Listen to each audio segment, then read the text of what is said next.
Di suatu kerajaan di padang pasir yang makmur, hiduplah seorang raja yang terkenal dengan kebijaksanaannya, Raja Harun al-Rashid. Beliau adalah seorang pemimpin yang adil dan selalu berusaha menjaga keamanan serta kesejahteraan rakyatnya. Namun, bulan Ramadan kali ini membawa permasalahan baru bagi kerajaan. Tiba-tiba saja, kasus pencurian meningkat pesat, dan para pencuri seolah-olah tak kenal takut. Masyarakat mulai resah, pedagang kehilangan barang dagangan mereka, dan orang-orang kaya merasa tidak aman. Raja pun geram dan mengadakan sidang khusus untuk membahas permasalahan ini. Di dalam istana yang megah, para penasihat kerajaan, panglima perang, hakim, dan cendekiawan berkumpul untuk mencari solusi. Siapa yang berani mencuri di bulan suci ini? Geram Raja Harun al-Rashid. Bukankah ini bulan penuh berkah? Mengapa kejahatan justru meningkat? Para penasihat mulai memberi saran satu persatu, tetapi tidak ada yang benar-benar memuaskan sang raja. Hingga akhirnya, seorang penasihat mengusulkan sesuatu. Baginda, ada satu orang yang mungkin dapat membantu kita. Dia bukan hanya cerdik, tetapi juga sangat jenaka dan penuh kebijaksanaan. Dia adalah Abu Nawas. Raja tersenyum mendengar nama itu. Abu Nawas memang terkenal dengan kecerdasannya yang luar biasa. Tanpa menunggu lama, sang raja pun mengirim utusan untuk memanggilnya. Beberapa saat kemudian, Abu Nawas tiba di istana. Dengan santai dan penuh percaya diri, ia berdiri di hadapan sang raja. Salam sejahtera, Baginda Raja. Apa gerangan yang membuat Baginda memanggil hamba pada hari yang penuh berkah ini? Raja Harun al-Rashid menjelaskan permasalahan yang sedang dihadapi kerajaan. Abu Nawas mengelus janggutnya, berpikir sejenak, lalu tersenyum. Hamba punya cara, Baginda. Tetapi hamba butuh sedikit waktu untuk menyelidiki. Raja mengizinkan, dan Abu Nawas pun mulai menyusun rencananya. Ia berjalan keliling pasar, berbincang dengan rakyat, dan mengamati keadaan dengan cermat. Ia ingin mencari tahu mengapa para pencuri justru semakin berani di bulan Ramadan. Setelah beberapa hari mengamati, Abu Nawas menemukan pola menarik. Para pencuri tampaknya hanya mencuri setelah waktu berbuka puasa, dan mereka selalu memilih rumah atau toko yang terlihat kosong karena pemiliknya pergi ke masjid untuk tarawih. Keesokan harinya, Abu Nawas kembali ke istana dengan rencana yang sudah matang. Baginda, hamba sudah menemukan pola mereka. Kini, izinkan hamba untuk mengajarkan mereka sebuah pelajaran yang tidak akan mereka lupakan.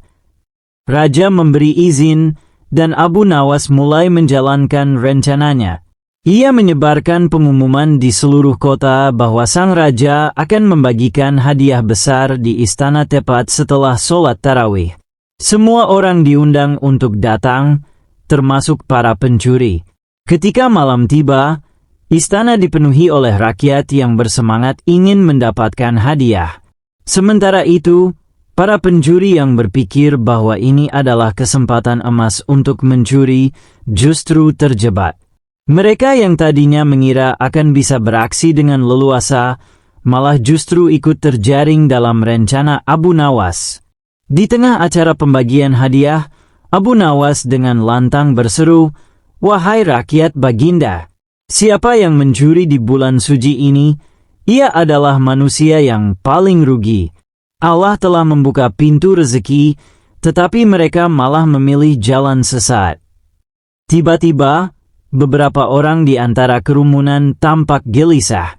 Mereka adalah para pencuri yang merasa terkena sindiran langsung dari Abu Nawas. Mereka mulai merasa bersalah dan sadar bahwa tindakan mereka telah merugikan banyak orang. Namun, Abu Nawas tidak berhenti di situ. Ia mengajak semua orang untuk mengikuti sebuah permainan. Setiap orang diminta memasukkan tangannya ke dalam sebuah kantong berisi biji-bijian. Jika mereka tidak bersalah, tangan mereka akan tetap bersih, tetapi jika mereka adalah pencuri, tangan mereka akan menghitam. Ternyata, sebelum acara, Abu Nawas telah melumuri beberapa biji dengan tinta khusus yang tidak terlihat. Para pencuri yang merasa bersalah takut untuk mengambil biji tersebut, sehingga mereka justru ketahuan karena tidak berani memasukkan tangan mereka. Melihat hal ini, para penjaga langsung menangkap para pencuri yang tertangkap basah. Mereka dibawa ke hadapan Raja Harun al-Rashid. Sang raja tersenyum puas.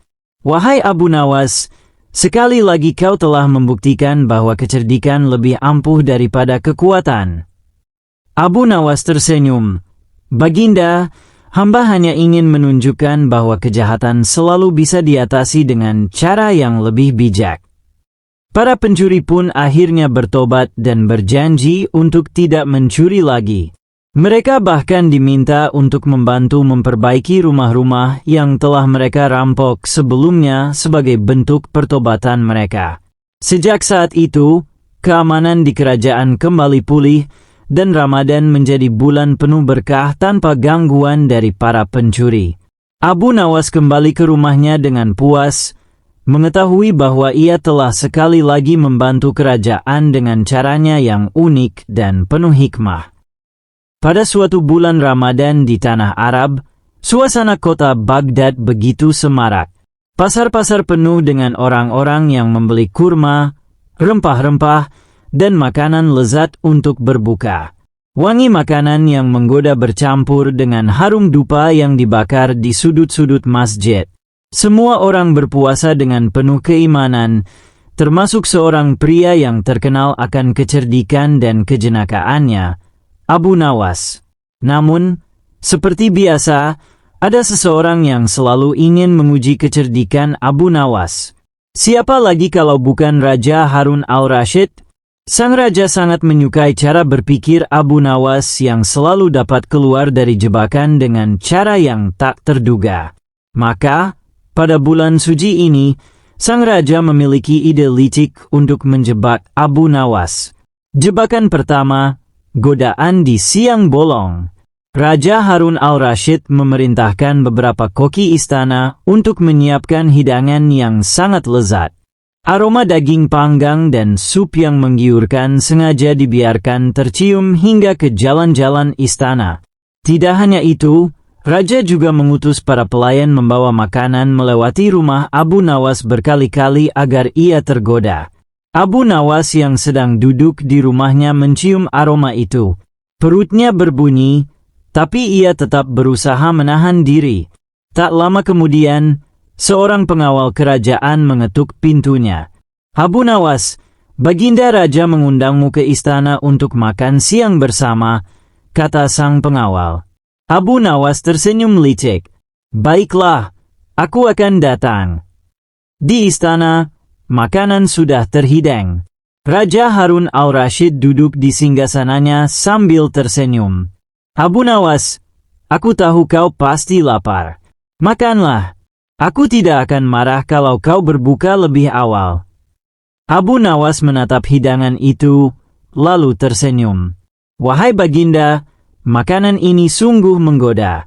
Namun, jika aku makan sekarang, bagaimana jika nanti di hari kiamat aku ditanya mengapa aku tidak berpuasa?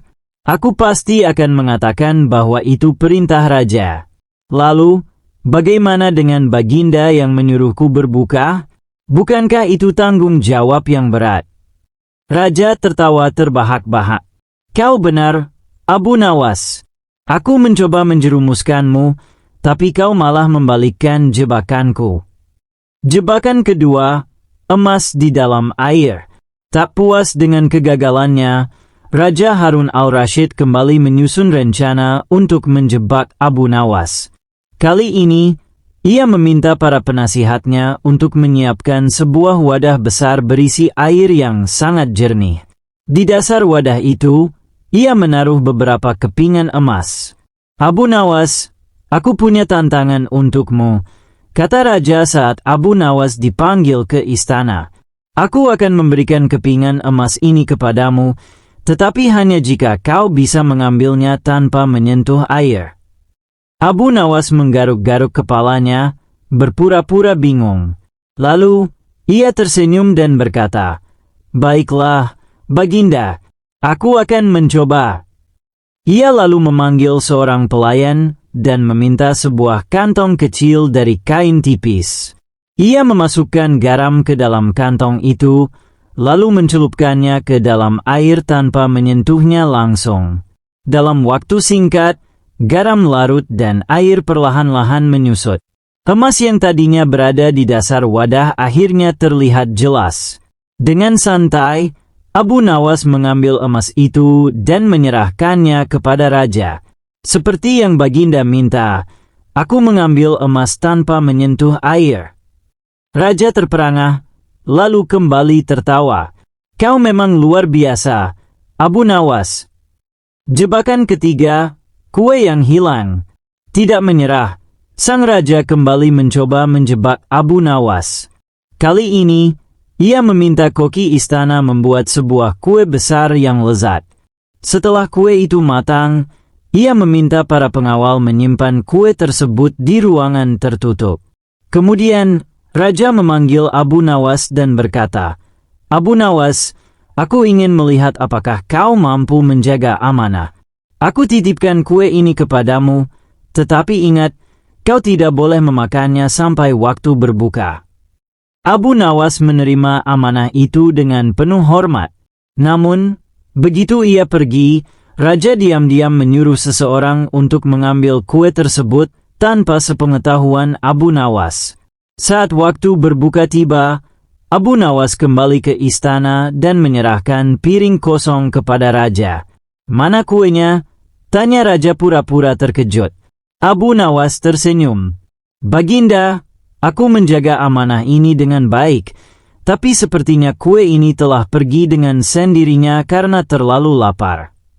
Raja tertawa terbahak-bahak. "Kau benar-benar sulit dikalahkan, Abu Nawas."